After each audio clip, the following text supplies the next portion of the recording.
L'évangile, c'est la bonne nouvelle que Jésus-Christ, le Fils de Dieu, qui existe éternellement, à un moment donné, est venu sous la forme d'un homme, a vécu avec les hommes pour leur dire qui était Dieu, pour dire toute la vérité sur Dieu, et à la fin de sa vie terrestre, il a accompli le but principal de sa venue. C'était de porter les péchés de toute l'humanité sur lui, puisqu'il est en ce moment-là homme comme les humains, mais homme sans défaut et sans péché, de sorte qu'il pouvait prendre les péchés de tous les humains sur lui et être condamné à leur place par la mort à la croix, la mort réservée à des grands bandits de l'époque, des terroristes de l'époque. La crucifixion, c'était la mort qui leur était réservée. Donc on les suspendait sur une croix, clouée par des trous énormes, et les gens regardaient comme un spectacle, et eux, ils souffraient jusqu'à ce que mort s'en suive.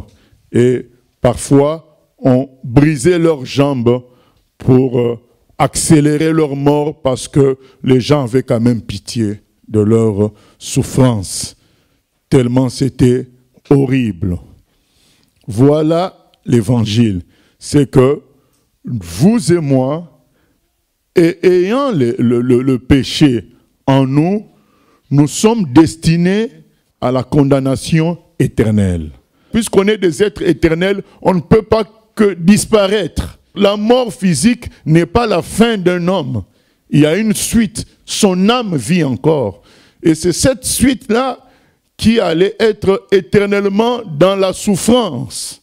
Et Jésus, en prenant nos péchés sur lui, nous a donné la possibilité de devenir innocents, d'être innocentés par Dieu.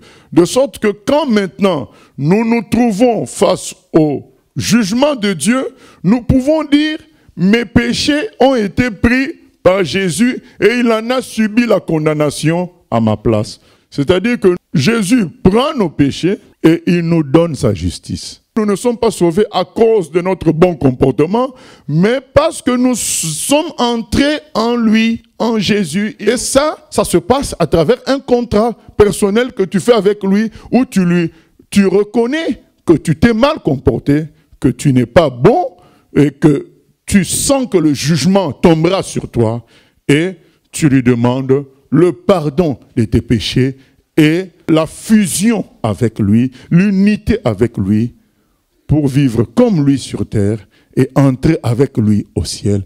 Tout cela par sa grâce toujours, donc gratuitement. Voilà l'évangile.